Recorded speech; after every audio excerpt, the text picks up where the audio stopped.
Oi, pessoal, tudo bem com vocês? Dando continuidade ao nosso trabalho aqui, às nossas entrevistas, hoje eu tenho assim, um grande prazer de receber uma amiga. Ela faz parte de uma família que eu praticamente adotei como minha. Pais são os meus pais, ela é irmã e mais 4 irmãs, que assim, é para todas as idades, a gente tem gente na família para dar certo. Então, é um grande prazer ter a Daniele. E a Dani faz parte de uma história de vida minha de infância, faz parte de uma história da minha família, da minha casa. Há alguns anos ela já está nos Estados Unidos, eu tenho certeza que é mais de 20 anos, mas vou deixar ela confirmar essas datas. Ela é a idealizadora e fundadora do Projeto Brasil, que ensina português como língua de herança. E ela mora em Austin, no Texas, nos Estados Unidos. Então, eu vou deixar que ela se apresente, fale quem ela é, se é casada, se tem filhos e como que é o trabalho dela, para a gente dar início a essa conversa do tipo 5. Oi, então eu sou Daniele Medeiros, eu estou aqui nos Estados Unidos há 26 anos, eu trabalho com português como língua de herança, né, como a Tita mencionou. É um programa que foi criado para manutenção e desenvolvimento da língua portuguesa em crianças que moram fora do país. Então, eu tenho trabalhado com português como língua de herança a gente está fazendo 21 anos agora em agosto. E foi algo que eu comecei em casa, pequeno, simplesmente por gostar de dar aula, né? E depois que eu tive meus filhos, eu tenho 2 filhos, um de 17 e um de 13, foi quando eu realmente percebi a necessidade de projetos como o Projeto Brasil, né? Dessas iniciativas. Então, eu realmente dediquei mais e mais, principalmente na manutenção, na introdução, na exposição da cultura brasileira, para que eles também se sentissem brasileiros, né? Mesmo tendo nascido aqui. Eu sou casada há 21 anos, então, e a gente casou e já mudou para cá, então... Muito tempo que já está aí, né, Dani? Já. É muito tempo, né? Você teve pouquíssimas vezes no Brasil, né? Foi. No começo eu ia com mais frequência, aí depois que eu casei ficou mais difícil também, né? Porque aí você tem uma casa, a gente estava estudando, então os gastos eram muito altos, né? Naquele início de vida de casado, de vida adulta, né? E aí depois vieram os filhos também. Né? Que é outra situação financeira, né? Exato. Outra situação financeira. Tá certo. Então, aí eu não tive muito desse vem e vai, né? Uhum. No Brasil. Sim, mas a gente sabe, né? A sua família toda é uma família que lida com o inglês também, né? A vida inteira lidou com a cultura americana, então também você tinha outros recursos e outros mecanismos também para matar a saudade e tudo. E hoje com a internet, né, gente, o Zoom ajudou a vida de todo mundo, o FaceTime, o WhatsApp facilitou para todo mundo também, né? Diminuiu, né? Encurtou essas distâncias, né? É verdade. E agora também a comunidade brasileira aqui é tão grande que, não, tipo assim, eu encontro tudo que eu quero. Tem pão de mel, brigadeiros maravilhosos, sabe? Assim, todos os tipos de salgadinhos, até pamonha a gente já encontra, entendeu? Tem pessoas que fazem de tudo. Então, comparando com 26 anos atrás, quando eu cheguei aqui, que para matar a saudade a gente podia comprar um Guaraná numa lojinha pequenininha que tinha longe, tinha que andar. Você morou aqui, então você lembra como que era, que foi mais ou menos na mesma época que eu vim para cá, né? Foram alguns anos depois. Sim. E hoje em dia você encontra Guaraná no Walmart, certo? É incrível, né? É incrível. Então, essa saudade de comida, que é o que a gente tem muito, não tenho tanto. E também minha família, eu tenho uma irmã que mora na mesma cidade que eu, tenho outra que mora em outro estado, então a gente se vê muito. E também os meus pais, né, vêm sempre, meu sogro e minha sogra também vêm sempre. Então, né, tá acolhido de alguma maneira, né? Bom, Dani, eu sei que você já ouviu falar do Enneagrama há muito tempo, o que me causou uma profunda inveja quando eu soube detalhes desse seu encontro com o Enneagrama. Mas eu queria saber o seguinte, esse interesse não foi de cara, né, pelo Enneagrama, né? Não. Bem, eu fiquei sabendo sobre o Enneagrama há mais de 17 anos, porque foi antes do meu primeiro filho nascer. Mas eu nem tive, tipo assim, eu fiquei sabendo porque a minha igreja começou a oferecer workshops com a Suzanne Stabile. Ai, a minha musa. E aí, na época, eu estava em outra profissão, eu era designer, né? Então, eles me pediram para fazer o design do post, de todos os materiais de marketing para esse workshop.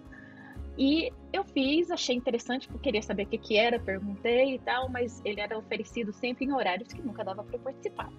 Então, hoje em dia, eu fico assim, eu não acredito que eu não participei de nenhum workshop, porque foram por vários anos que eles tiveram esses workshops, Deus. e sempre eles me chamavam para fazer o trabalho de marketing deles. Mas sempre coincidia com os horários da aula do português de língua geral. Então, nunca deu certo. Mas, de qualquer maneira, eu fiquei interessada, eu fiz o teste, mas foi aquele interesse bem por cima, sabe? Eu não achei interessante e tal, mas como eu não participei, eu não aprofundei e ficou nisso, né? Então, ficou vários anos que eu nem... Assim, como minha igreja sempre fazia esses workshops, todo mundo conversava, eu sou número tal, né? Então, ele sempre tinha essa conversa do Enneagrama no meio de qualquer bate-papo que você tinha ali com as pessoas.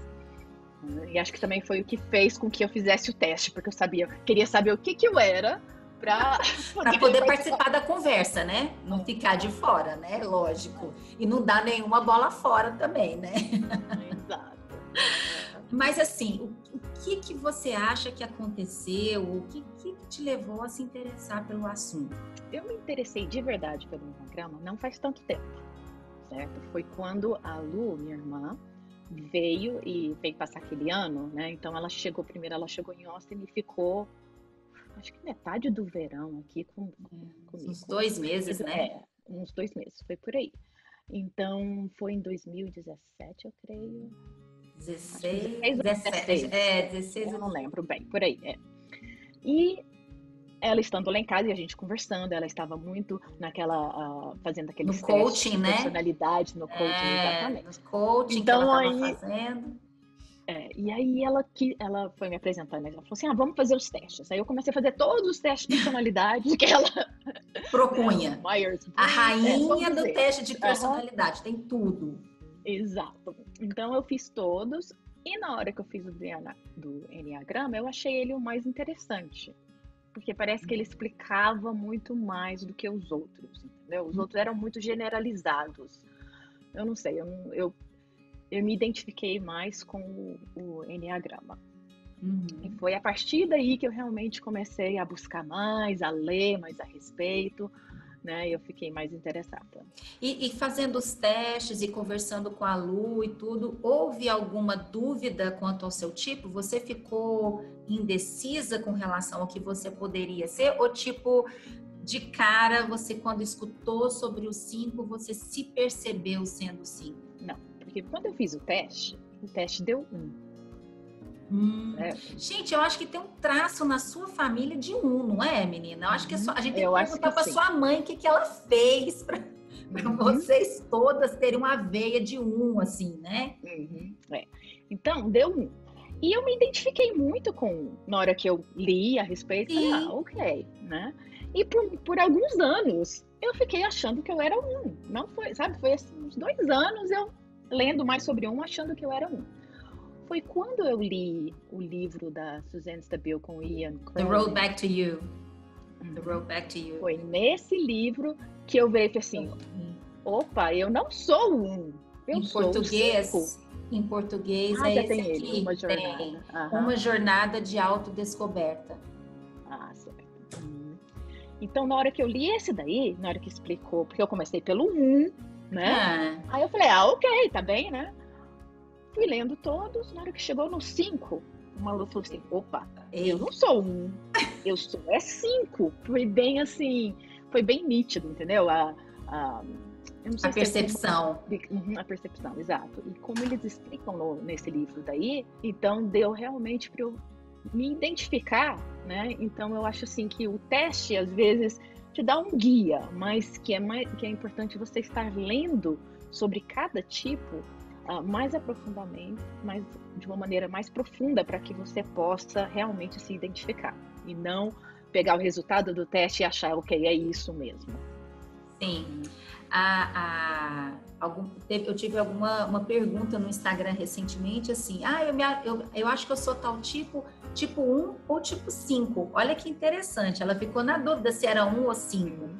Aí eu falei, olha, tem muitos pontos de contato, 1 e 5, eu acho que tem, né, assim, uma certa retidão, uma certa rigidez, né, em muitos aspectos, eu acho que tem muito a ver e tal, mas as motivações, né, do nosso comportamento precisam de ser mais aprofundadas para a gente não cair naquela ingenuidade de achar que só porque eu sou muito organizada, só porque eu gosto das coisas certas, só porque eu gosto das coisas corretas, só porque eu faço o que é certo, eu sou 1. Porque a motivação do 1 também é muito mais profunda do que só isso, né? Então, é interessante. E os testes não são tão precisos, né, Dani? Eu acho que também as pessoas precisam de entender que o teste, ele te dá um norte, talvez te aponta para uma emoção ou para algum comportamento que seja muito visível, mas nem sempre ele vai lá no íntimo, né, da pessoa. Então, ler vale muito a pena mesmo.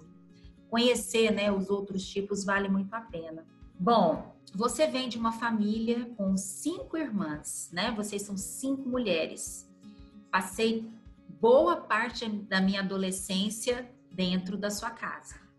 Além das 5 mulheres, tinha mais assim, umas 5 amigas de cada irmã dentro da casa, almoçando, lanchando, dormindo. Era um movimento a sua casa. Vocês, os seus pais, tinham por hábito de receber pessoas para morar na sua casa por um tempo, né? Recebiam pessoas para morar por um período até acharem um trabalho, até acharem um lugar para ficar, enfim, até se estabelecer. Então, a casa nunca foi só dos 7, sempre tinha muita gente, né? E eu costumo dizer que aqui no Brasil, eu tenho até um material que eu gravei, um vídeo que eu falei sobre isso quando eu estava falando dos 5. Eu acho que para a nossa cultura aqui no Brasil, né, que nós somos muito calorosos, muito de conversar, muito de pegar, muito de cobrar, né, muitas coisas. Como que você hoje, sabendo que é 5, e quando você olha para aquela confusão, né, para aquele ninho de gato que era na casa da sua mãe, né, com aquele tanto de mulher, aquele tanto de gente, aquele entra e sai, aquela comoção. Como que você acha, como que você se via? Você se sentia cobrada? Por amigas ou por familiares ou pelas irmãs, por estar mais presente, enfim, por ser mais proativa em determinadas circunstâncias? Quando você olha para trás, você tem alguma memória dessa época? Eu tenho, ainda mais pensando assim, atrás, como você disse. Quando eu comecei a ler mais sobre o 5, eu comecei a voltar, sabe, nas minhas memórias e lembrar como que foi na infância, né, coisas que marcaram, e comecei a entender, por isso que eu fazia isso, né. Então, por exemplo, quando eu era na infância mesmo, eu tinha o hábito de dormir mais cedo do que qualquer um na casa, certo? Agora eu vejo que era a minha maneira de ir e me recarregar, né, porque eu já estava exausta. Exaurida. Né? E eu era também a primeira a acordar. Por quê? Porque eu amava ter a manhã em silêncio, sem ter ninguém ali. Normalmente era só meu pai e minha mãe acordar. Mas eu era sempre a primeira, acordava super cedo e eu tinha pelo menos 1 ou 2 horinhas de silêncio, de tranquilidade, sabe? Sem ninguém, sem nenhuma das meninas. Sem nenhuma interação. Exato. E eu achei isso interessante, que antes eu nunca tinha pensado sobre isso, né? Outra coisa também era que eu sempre gostei de ler. Então, desde pequena, tipo assim, eu pegava os livros, eu aprendi, porque não tinha nenhum cômodo que eu pudesse ficar na casa que não ia ter alguém, certo? Porque numa casa cheia de não gente, existia. Sempre tinha gente em algum lugar. Então, eu aprendi, tipo, me isolar, entendeu? Isolava assim, como se eu construísse uma barreira em volta de mim, um na hora muro, que eu estava lendo. Um muro. Na hora Invisível. que eu estava lendo. Exato. Então podia acontecer o que fosse, eu estava no meu mundo, no meu livro ali, e eu não percebia nada que estava acontecendo na casa, em volta de mim. Eu lembro que, às vezes, tipo assim, a Lu ficava até irritada e virava e falava assim, nossa, pode cair o mundo e você não tira o nariz do livro, né? E, tipo assim, Ela não querendo interage. compartilhar de tudo É. que passava na mente e você ali... Então eu lembro, sabe, dessa reclamação de tipo assim, que eu me isolava nos livros e não queria interagir, né? Então eu lembro dessa parte. Outra coisa também que me marcou muito na minha infância foi porque aos 10 anos eu vim para os Estados Unidos. Sim. E isso me deu uma outra visão, porque eu saí de uma cultura, como você diz, né? Uma cultura em que a pessoa que é mais fechada, mais reservada, introspectiva, não tem aquele espaço, né? É visto não. como assim, é visto como assim, ai, que é algo diferente, tipo assim, que você é Esquisita, diferente, né? que você, exato. Aí eu vim para essa cultura americana em que a gente tem esse espaço aqui. Então eu me conectei muito com a cultura americana nesse sentido. Porque aqui eu tinha o meu espaço, eu não era vista como, né, tipo assim, essa parte de eu gostar de ficar de ter solitude, de ficar sozinha, de ler, era visto como algo normal, né? E aqui eu realmente, eu lembro, tipo assim, chegava no verão, então tava todo mundo ia pra piscina e tal, eu ia pra piscina, mas eu sempre levava meu livrinho, aí eu brincava um pouco na piscina, e eu sentava lá e ficava lendo, certo? Eu lia tipo 20 livros por semana nessa época. Eu lembro porque a gente ia na biblioteca aqui, eu virei e falei assim, nossa, eu estava no céu na hora que eu vi que tinha, sabe, bibliotecas públicas que eu podia ir. Minha mãe tinha uma que era do lado do supermercado, que minha mãe fazia compra. Então ela ia fazer compra, me deixava na biblioteca, que era bem do lado mesmo. Aí eu pegava meus livros, ela vinha com um carro, porque ela sabia que eram pilhas de livro, né? E eu levava, tipo, 20 livros. E então eu estava, assim, né, no paraíso. No paraíso, exatamente. Né? Podendo usufruir disso daí. Quando eu voltei para o Brasil, eu já estava entrando na adolescência, ok? Foi quando eu voltei alguns meses antes de fazer 13 anos. Foi um baque, foi muito difícil, eu acho, a minha adaptação nesse sentido. Entendeu? Porque eu saí daquele ambiente que eu já estava... Que eu fui confortável, tipo assim, né? Exato. Eu acho que você estava confortável de ser quem era, de ter o seu espaço e de ninguém te julgar, talvez, né? Ou de te solicitar, te demandar, né? E voltei para esse ambiente, né? A cultura brasileira que exige muito mais da interação, de você estar sempre ali, né? Presente, fazendo tudo com todo mundo. E aí foi um período que foi meio difícil para mim, sabe? Tipo assim, nessa parte de ter que interagir, porque eu nunca gostei. Eu lembro que quando fazia aquelas rodas grandes, todo mundo conversava e eu não tinha nada a acrescentar, porque era difícil. Aí que eu comecei a perceber, tipo assim, eu não tinha vontade de ficar batendo papo à toa, certo? Eu gostava. E aí as pessoas me falavam que eu era tímida. Hoje em dia eu vejo que não é que eu era tímida, é simplesmente que eu sou introspectiva. Então eu gosto de pensar naquilo que eu quero falar e eu gosto de conversar sobre assuntos mais profundos. Então, se eu tô com um grupo menor de, vamos dizer, umas 3 pessoas ou 1 a 1, eu converso muito, certo? Porque as conversas normalmente são conversas mais profundas em assuntos que são mais relevantes. Sim, eu acho que tem a ver com significância, né? Tem a ver assim, com um assunto que realmente seja significativo para o outro, ou para você, ou para o grupo com que você está, né? O tal do bate-papo, jogar a conversa fora, encontrar para nada, é meio complicado, né? É, muito. Mas, morando no Brasil, eu lembro que quando eu tinha, tipo, entre os 16 e 18, eu virei como se diz, não sei a palavra certa, mas eu consegui, era como se eu colocasse uma máscara, entendeu? E eu conseguia dar aquilo que as pessoas queriam. Ou seja, eu interagia com todo mundo. Eu lembro assim que na igreja tinha aqueles grupinhos. Eu não sei por quê, se isso daqui tem a ver, tipo assim, porque aí eu podia ir em todos os grupinhos, eu comecei a fazer amizade com todo mundo. Por quê? Porque eu podia pular de um para o outro. entendeu? Não tinha que ficar preso a um grupinho só. E eu comecei a ter muitos amigos e fazer muitas coisas com eles, mas eu conseguia dessa maneira, entendeu? Que era como, tipo assim, eu tinha que me esforçar para fazer aquilo.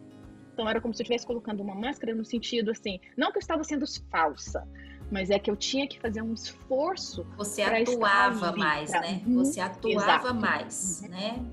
Será Para que talvez poder a fazer gente parte. talvez a gente pudesse pensar, mesmo que não tenha sido na época de 16, 17 anos algo intencional, porque você não sabia do movimento, mas de alguma forma você caminhou para o 7, né? Que é onde o 5 se ancora também, né? Na hora que ele precisa. Eu imagino que, por exemplo, numa situação como nós duas estamos agora, você precisa de estar no 7 de alguma maneira. Você precisa de se apoiar naquelas qualidades assim de exposição, de extroversão, para poder participar das inúmeras lives que você faz, das entrevistas que você dá, dos cursos que você promove, né? E dessa conversa que a gente está tendo. Então, talvez a gente pudesse pensar que você atuou, mesmo inconscientemente, no 7, né? Se ancorando ali naquelas características do 7, né? Mas imagino também, né, Dani, que tenha, por ser tudo inconsciente, né? Eu acho que quando a gente não tem a clareza do que a gente está fazendo, soa muito falso, né? Soa muito assim, não sou eu. Eu não queria estar fazendo isso. Eu preferia fazer outra coisa, né? Dá talvez a impressão do que você colocou, assim, de ter colocado uma máscara. Porque eu acho que talvez hoje, sabendo que seja 5, eu imagino que você vá para o 7 de uma forma mais intencional. Como assim, olha, eu me apoio nisso porque isso é importante para a minha vida. Então, eu preciso de estar no 7 para comparecer, né? Mas na época, talvez fosse realmente uma sensação de estar usando uma máscara, né? Mas de alguma forma te serviu, né? Exato. E eu acho que durante esse tempo, tipo assim, durante a minha adolescência inteira, eu queria voltar para cá. Por quê? Porque eu acho que eu me conectei muito com a cultura, no sentido da privacidade. Exato. E eu lembro que quando eu vim para cá e quando eu voltava para passar as férias e tudo, eu tive algumas reclamações de amigas falando: nossa, você está americanizada, certo? Mas eu acho que não era que eu estava, não era assim, elas falavam americanizada porque achava que todo mundo aqui é desse jeito, e não é a realidade, né? Tipo assim, aqui tem todas as culturas, também, todas as personalidades também, né? Mas tem uma aceitação pela personalidade, pelo meu tipo de personalidade, né? Então eu acho que aqui, como eu estava tão confortável em estar na minha pele mesmo, né? Chegava no Brasil, eu continuava da mesma maneira. E elas viam aquilo como se eu estivesse, tipo assim, americanizada. Indiferente, ou distante, ou que eu não precisava, assim, tipo assim, que se elas ligar. Por exemplo, uma vez eu conversando com uma, aí eu, no telefone, eu estava falando que a gente estava tentando ver se a gente se encontrava e tudo. E aí terminou esse assunto assim, eu falei assim, ok, eu tenho que ir. Aqui é a coisa mais normal do mundo. Você virar e falar assim, eu tenho que ir porque eu tenho outras coisas para fazer, né? Ela ficou super magoada, entendeu? Depois ela veio conversar e falou assim, nossa, você cortou nossa conversa, não sabe? Então, tipo assim, esses detalhes que nunca passaria na minha cabeça naquele momento, né? Que eu estaria sendo, sei lá, rude, indelicada, ou não estaria né? indelicada. Certo? Então, tipo assim... meio que rompendo uma conexão, um relacionamento, né? E aí, então, esse é um exemplo, então né? existe toda essa percepção hoje de como você viveu, né? De como você, Exato. Em termos culturais, né? De como foi difícil, né? E eu acho que essa é uma verdade, assim, para os tipos 5 que vivem no Brasil. Eu acho que essa é uma constante, né? Das pessoas que vivem aqui. Uma sensação de constantemente serem, talvez, assim, invadidos, né? Na sua privacidade, no seu jeito de ser. Parece que é como se fosse uma afronta para todo mundo, né? Aí começam os rótulos, né? É esquisita, não, é calada demais, não, muito fechada, é tímida, a timidez aparece sempre, né? Eu acho que, não sei lá, ai, fulano é muito tímido. E a gente sabe que introversão não tem a ver com timidez, né? A gente sabe que introversão Agora a gente sabe, né? Mas na época, eu tinha esse rótulo de tímida. E eu acho que por muito tempo eu achei que eu era tímida. Sim. Certo? E eu agia como se eu fosse tímida. Tinha hora, eu acho que pelo rótulo. Até porque é fácil, né? Ser tímida, né? Ah, já que eles pensam que eu sou tímida também, então, tipo, vou fazer cara de paisagem, porque eu sou tímida. Aí quando eu descobri, não, eu não sou tímida, eu sou introvertida, que é diferente, né? Bem diferente. E aí eu comecei foi aí também que eu comecei a nutrir as minhas outras habilidades que eu tinha deixado de lado, achando que a timidez não me deixaria alcançar aquilo, deixaria fazer certas coisas, né? Isso é muito legal. Então foi todo um processo, Sim. Bom, a gente está aqui falando que é o quê? Uns 2 anos você teve acesso a toda essa informação do Enneagrama, que você começou uns 3 anos, né, Dani? Uns 3 anos, né? Considerando que a Lu teve aí mais ou menos uns 3 anos e meio, né? Vamos pensar 3 anos. Imagino que você se descobriu, se percebeu, e eu acho que é natural a gente querer saber quem é quem, né? Na nossa relação, quem nos cerca, como é que eu vou agir agora? Porque agora eu sei quem eu sou, para eu agir mais assertivamente com o outro, quem são os outros, né? Você acha que o Enneagrama te ajudou, tem te ajudado nas suas relações, por exemplo, familiares, dentro da sua casa, no seu trabalho, por exemplo? Isso para você é algo concreto, visível? É bem visível. Tipo assim, quando eu identifiquei, eu usei esse livro, né, que eu mencionei. The Road Back to You. Uma jornada de autodescoberta. E foi a maneira que eu pude identificar o meu marido, e um dos meus filhos se identificou, o outro se recusa a se identificar. Entendeu? O que também então, é normal. Então, eu fico entre 2 números com ele, mas pelo menos me dá uma ideia, né? Norte, né? Mas, e sabendo disso, isso tem realmente ajudado, principalmente, tipo assim, no meu relacionamento com meu esposo. Então, tem certas coisas que agora ele faz que antes eu achava o fim do mundo e era, sabe, era algo que terminava em discussão. Hoje em dia eu já olho de maneira diferente, entendeu? Porque eu sei da onde que está vindo aquilo. E aí eu posso lidar de outra maneira.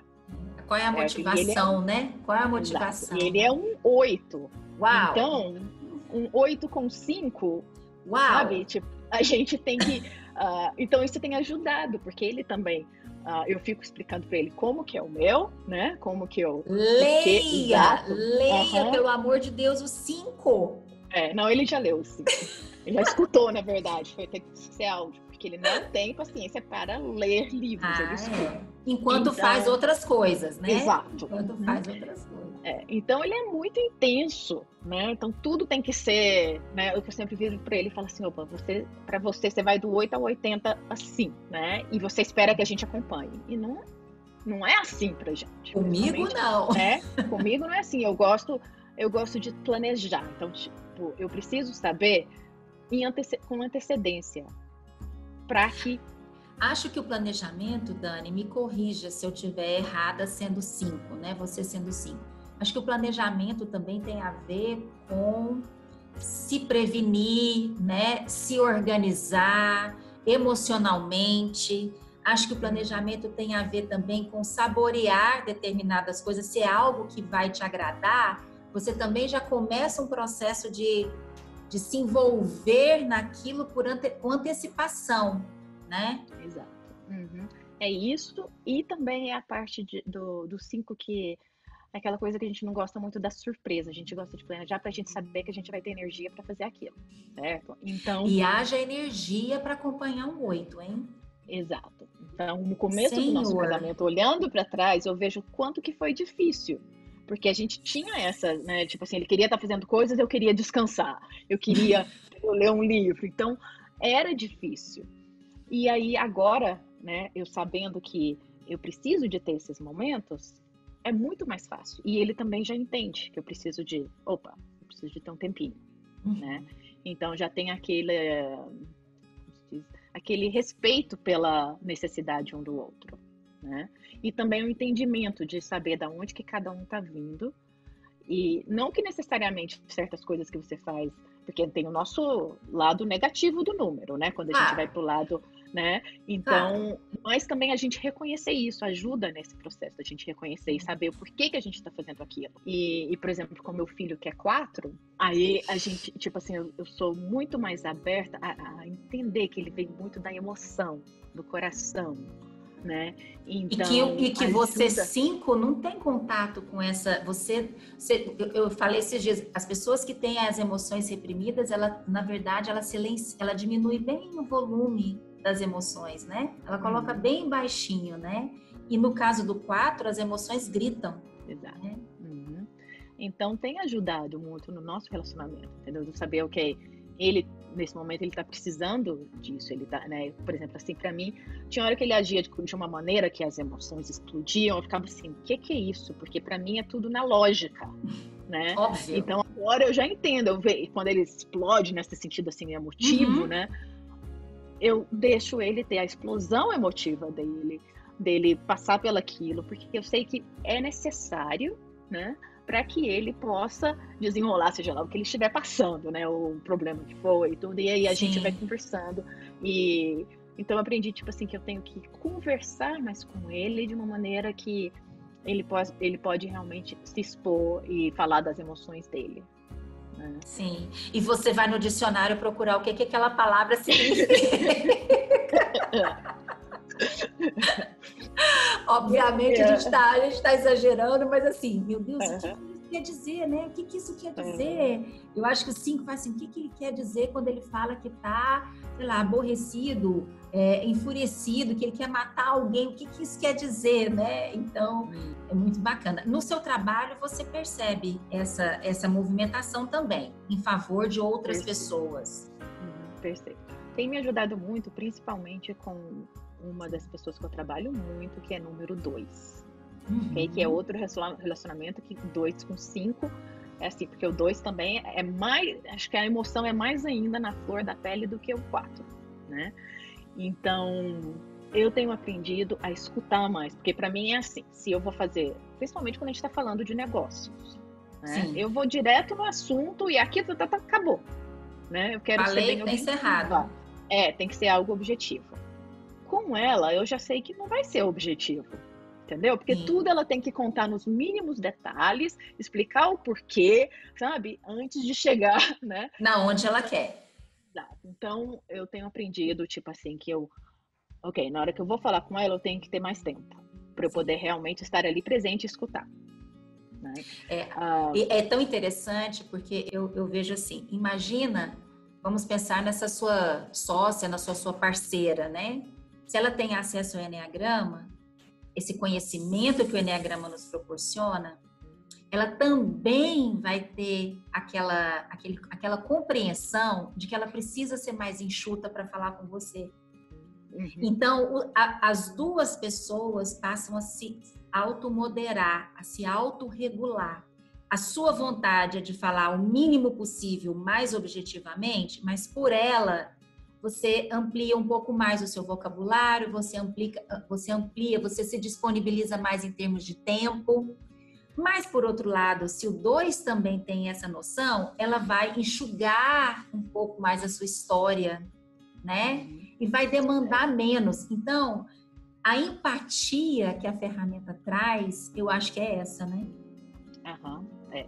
E eu tenho compartilhado com ela essa parte. Muitas vezes eu Uhum. mando assim, uma vez eu mandei a explicação do 5 e falei assim, aqui, me entenda um pouco mais, certo? E ela se identificou como 2 quando ela leu, porque eu também Leu. dei esse livro para ela, e ela leu, Como e ela boa amiga que ficou, você é, você já passou para frente. exato. Só que ela ainda não está, como que fala? Ela ainda não se aprofundou realmente e Sim. que, entendeu? Ainda Ela não não está naquele abraçou a causa, ela não exato. abraçou a causa. É. Mas pelo menos agora ela entende um pouco das minhas, entendeu? Tipo assim, Da onde de você não está ter, vindo? aham. E às vezes eu já expliquei pra ela, tipo assim, não chegue pra mim e me jogue uma coisa pra fazer hoje, entendeu? Que vai, não vai dar Teremos certo. problemas, Uhum. teremos problemas. Então você tem que me dar você tem que chegar, porque ela tinha essa, porque para ela é assim, eu quero que faça agora. Né? E aí eu expliquei, não é assim com a maioria das pessoas, ainda mais no mundo dos negócios. Né? O 2 é muito doer, né? Eles são muito de fazer, né? E acha que tá todo mundo no mesmo ritmo, né? Não, só que não. Exato.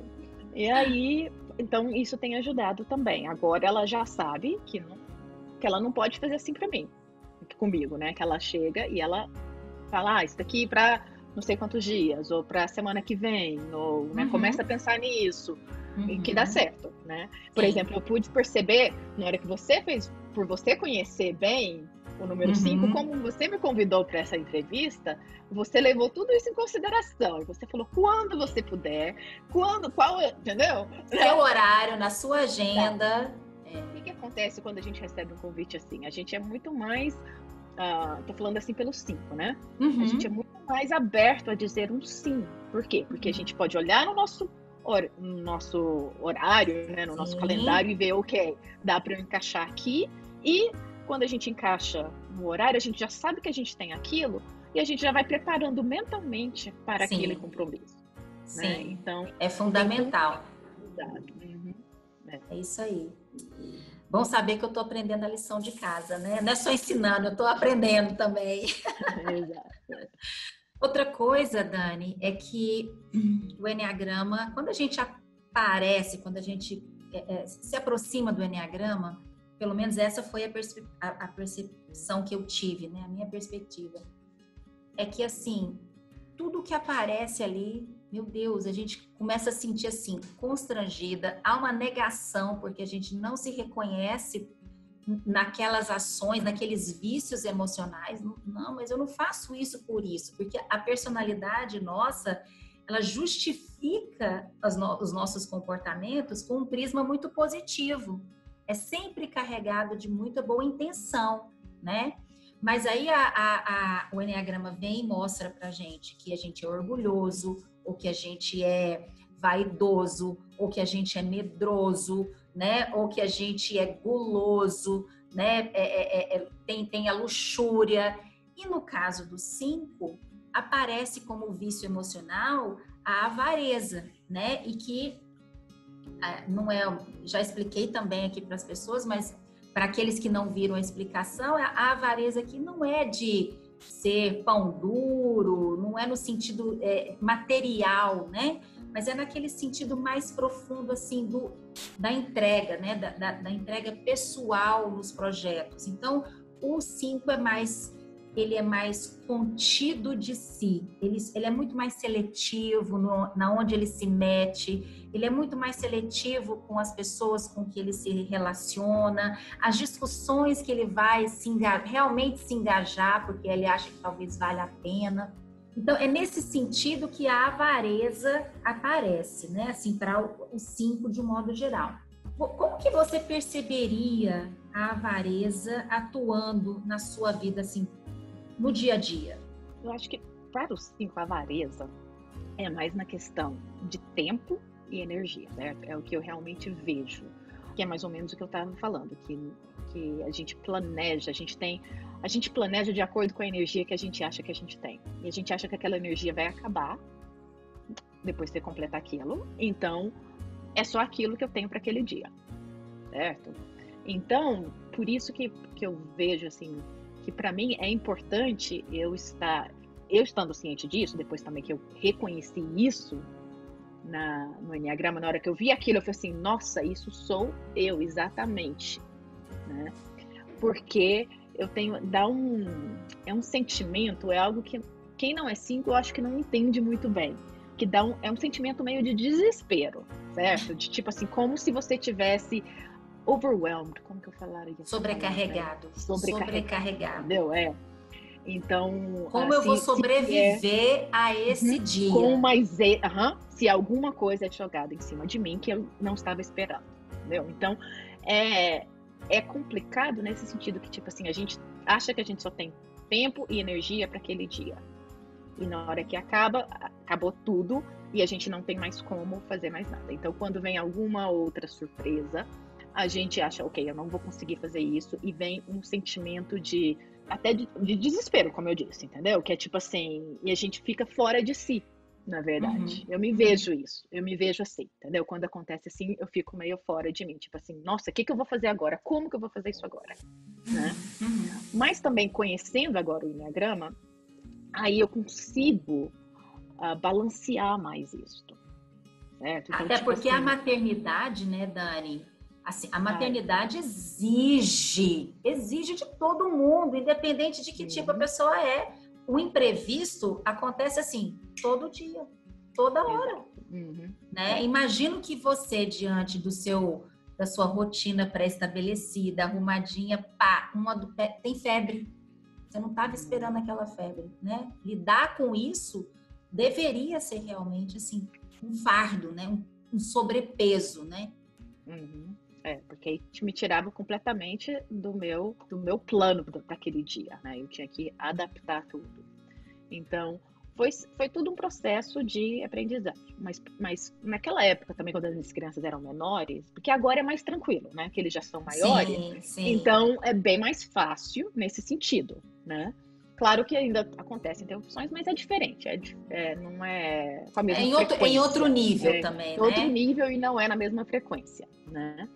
Então, e naquela época eu não sabia do Enneagrama. Assim, eu sabia, mas eu não... Ainda não mais tinha eu achava conhecimento. que eu não achava que eu era 5, né? E então, agora sabendo disso, é muito mais fácil para eu perceber, opa, né? Eu estou indo para esse lado de desespero, e não precisa ser assim, certo? Eu posso ter energia para fazer isso, eu posso, entendeu? Então, essa compreensão do que eu acho, né, que eu tenho, com o que de fato não é, você tem. De fato, que não é, o que não é real, mas que o meu 5 sempre me fala, opa, você não tem. Você não consegue. Né? Você não acaba o dia. Você não acaba o dia viva. Ou você acaba, mas você sabendo que você vai estar exausta. E aí você já fica pensando, ok, o que eu vou ter que fazer para me recarregar? Entendeu? Depois disso, eu vou ter que fazer certa, sabe, alguma coisa que eu vou me isolar. Né? Eu vou me isolar para que eu possa recarregar. E isso também eu acho que é um pouco da avareza, essa parte dessa necessidade de você estar se isolando continuamente, entendeu? Sim. Porque é uma isolação. Então você está sendo avarento com o seu tempo com os outros. Por quê? Porque você quer dedicar mais tempo para você, isolado, fazendo as coisas que você gosta. Eu acho que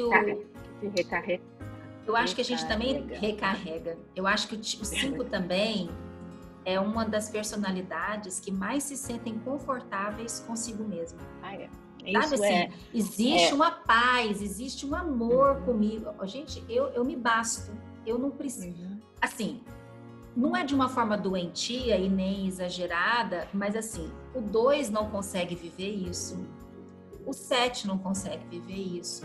O 3 não consegue viver isso. O 6 não consegue viver isso, entendeu? E olha que eu tô no limítrofe entre extrovertida e introvertida. Então, assim, eu ainda oscilo entre introversão e extroversão. Há momentos em que a solitude, para mim, é muito válida. Mas o 5, ele tem prazer em estar só, em estar em silêncio. Então, se não ficar alerta, você passa o tempo sozinha. E isso daí é algo que você tocou aí que é muito importante, porque realmente é isso que você falou, é um prazer, entendeu? Eu vejo isso porque, por exemplo, quando meu esposo pega os meninos e vai, sabe, sair, gente, eu estou contando os minutos para eu falar assim, nossa, eu vou ter a casa sozinha, vai ser meu momento de solitude, vou fazer, e eu me sinto assim, nas nuvens. É muito bom, eu passo aquele momento, né? Então, eu sei que são momentos importantes para mim também, porque me ajuda a dar aquela recarregada que eu preciso, mas que também pode chegar ao seu extremo, como você falou, entendeu? Porque aí você pode passar, tipo assim, não é que eu tô passando só um final de semana, não, eu posso passar semanas, certo? Enfurnada nos meus livros, nas minhas pesquisas, sabe? No que te interessa. Documentários, no que eu me interesso, e tô feliz, né? Tô tranquila. Tudo bem. Tudo bem, Agora, imagina o julgamento imagina o julgamento que as pessoas de fora podem fazer de uma mãe que fica semanas feliz longe dos filhos. Imagina! Quando a gente tem uma cultura, por exemplo, como a nossa, que acha super bonito, super ok, você tem que estar vigiando assim, você só ama se você estiver morrendo de saudade, seu filho dorme à noite, eu não consigo deixar meu filho dormir mais do que uma semana, um final de semana, acampamento, não consigo ficar sem meu filho. E aí ela põe a régua dela para medir a vida dos outros e o comportamento dos outros. Quanto julgamento, Dani, não surge do olhar de outras mães. Né? É punk, hein? É difícil. Não é fácil, não. Não é fácil, não. Ai. Dani, nós já estamos caminhando aqui para a nossa conclusão, mas a gente sabe que o Enneagrama não traz para a gente só as coisas difíceis que a gente tem. O Enneagrama aponta para a gente muitas coisas boas que nós temos. A gente só precisa ter cuidado para não gostar tanto das nossas coisas boas que a gente fica assim viciada nelas, né? Então, o 5 é muito dado ao conhecimento, ao saber. Isso é expresso na sua vida de uma forma geral, porque a minha lembrança da minha adolescência na sua casa, a minha lembrança e todas as notícias que eu escuto com você nos Estados Unidos fazendo curso, fazendo faculdade, mestrado, doutorado, 2, 3 cursos ao mesmo tempo, termina um, acaba o outro. Então, assim, a sua vida sempre foi pautada em muito estudo, em muita dedicação, em muito foco. Então, isso com certeza agrega muito para todo mundo que convive com você, porque é uma informação que é passada fruto de muita análise, muito estudo e de uma forma muito segura no conhecimento, né? Então, assim, ok que as nossas virtudes também são vivenciadas e expostas no Enneagrama, né? E eu fico feliz porque a gente não fica ali no primeiro momento, é um choque saber de tudo que a gente tem de mal, mas existe o outro lado da moeda que mostra também pra gente que tem muita coisa boa que a gente pode oferecer, né? Então, assim, me diga assim, que ferramentas ou que estratégias você usa quando você se percebe em estresse ou que você percebe que está cansada, mas que você precisa de caminhar aquela milha extra, né? Que nos Estados Unidos tem uma expressão, né?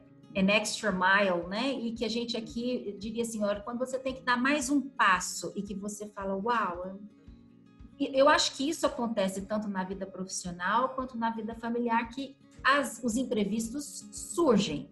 E que estratégias hoje, conhecendo o Enneagrama e quem você é e a dança que você dança nesse cenário, o que você usa de estratégias para poder você sair desse lugar de apego, né, ao que você quer? Porque é muito fácil a gente falar assim, eu preciso de um tempo, eu vou para um quarto, dá licença. Mas às vezes você não pode fazer isso, ou às vezes você até tem o tempo, mas não deveria fazer isso, né? Que estratégias hoje você faz, que diálogos internos você constrói para você romper essa avareza e agir, estar no mundo? Bem, tem várias coisas que eu tenho que trabalhar comigo, certo? Vários diálogos, como você disse. Então, uma das coisas, falar mais sim, entendeu? Quando acontece alguma coisa de não, porque antigamente era um não imediato que saía da minha boca, quando para alguma coisa que não estava no plano para aquele dia, certo? Uhum. Então, agora eu sou muito mais aberta quando vem algum imprevisto que eu digo, né?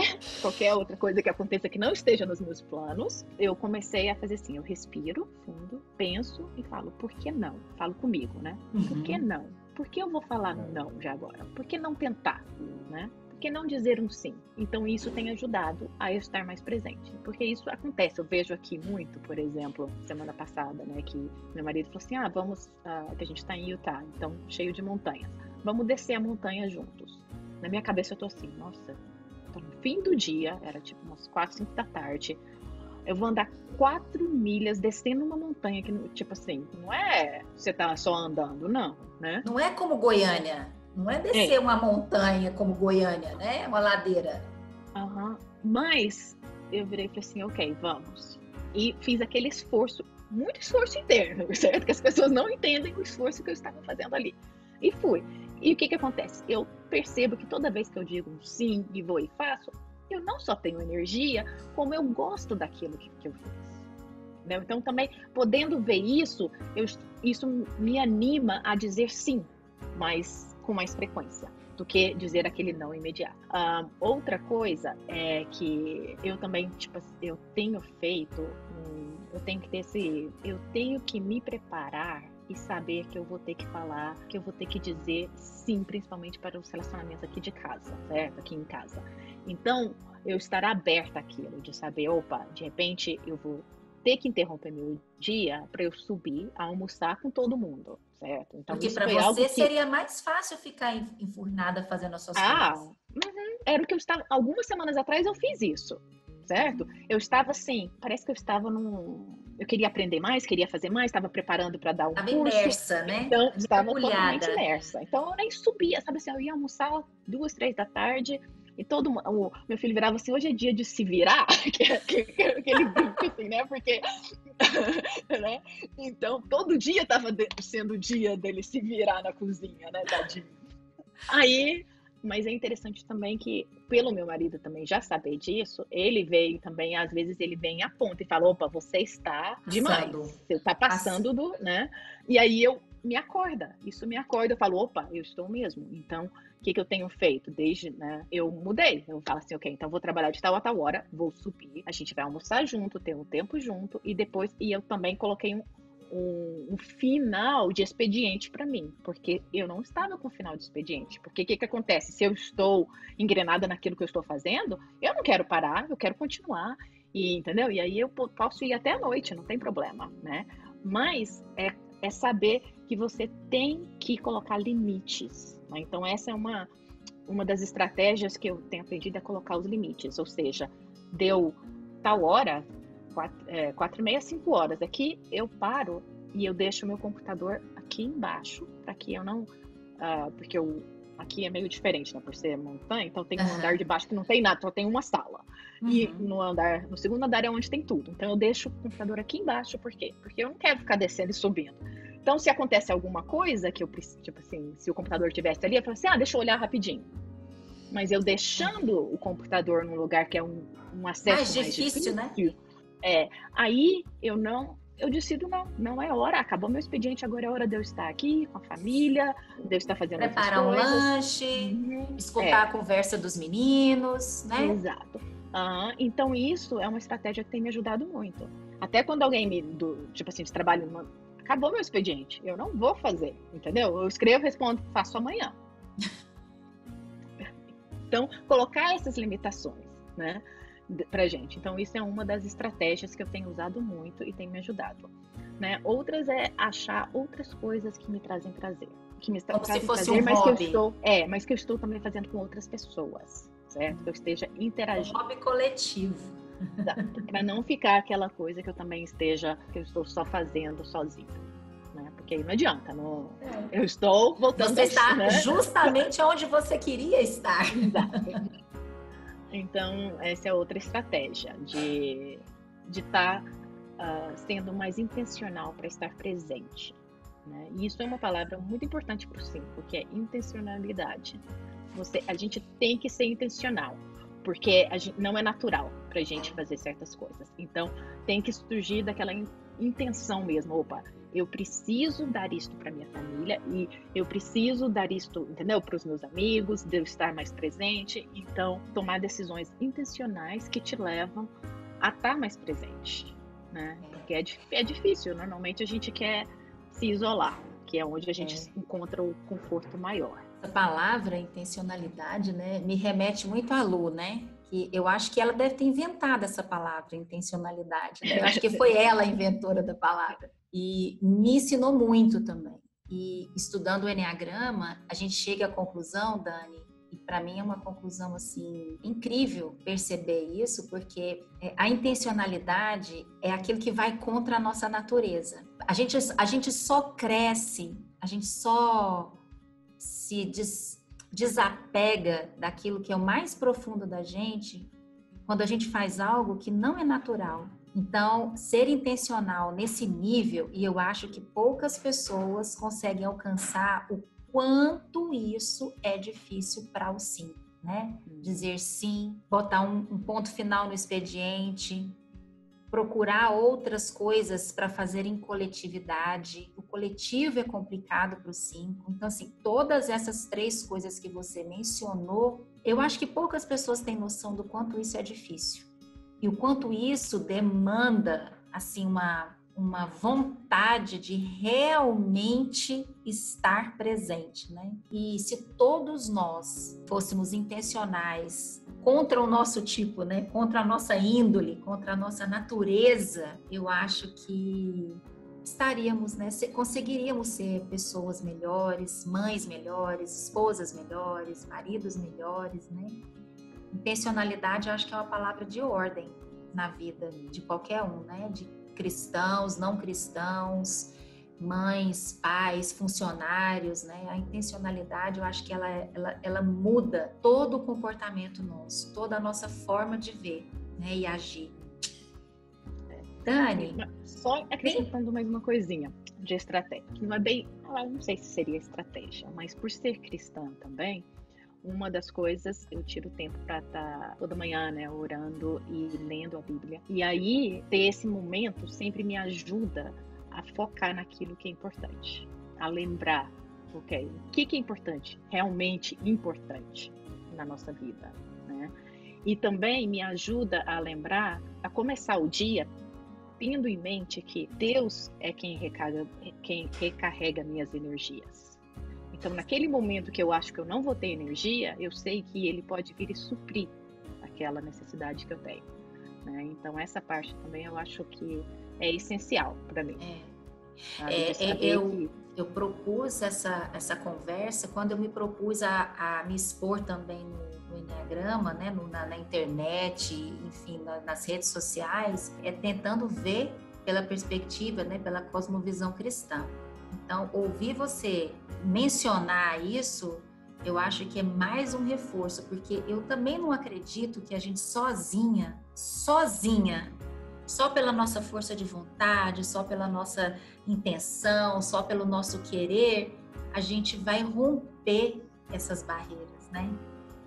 Então, você buscar isso também, numa fonte segura, né? Numa fonte amorosa, né? Porque a palavra de Deus também ela é amorosa, ela vai em favor do outro, né? Então, eu acho que te traz uma nova perspectiva também, né? Do outro, né? E essa noção também, né? De que você pode não conseguir. E se dependesse de você, você realmente entregaria os pontos. Mas não é você quem faz, né? É Cristo que opera, né, também na sua vida e que te ajuda e que te dá aquele empurrão para você passar a linha de cruzada, né? Venci o dia, né? Dani, muito assim, muito rica a conversa. Eu poderia ficar aqui horas conversando, falando, ouvindo. Acho que como um bom 5, né? Como uma boa 5, você fez o dever de casa direitinho, né? Estudou, entendeu, fez todas as conexões para trazer isso tudo bem claro assim para todo mundo. Então eu não tenho dúvida de que as pessoas 5 que nos ouvem, né, serão assim muito beneficiadas com a sua história, com a sua partilha, com os seus comentários. E eu fico assim extremamente feliz de ter você nessa conversa, a representante do tipo 5 aqui. Então, muitíssimo obrigada pelo seu tempo, né? Obrigada pelas suas palavras e seguimos aí juntas. O que você precisar também de ajuda pelo lado de cá, do meu lado, você sabe que, como eu falei no início, né? querendo ou não, eu já adotei a casa inteira. Então, você não está fora da família, não, você está dentro. Obrigada, muito obrigada pelo convite, Tita. Foi muito bom estar aqui também com você e poder bater esse papo, né? Eu acho que sempre ajuda a gente a aprender mais também sobre a gente, né? Porque as perguntas que você traz também faz a gente refletir. Mas, sim, muito obrigada.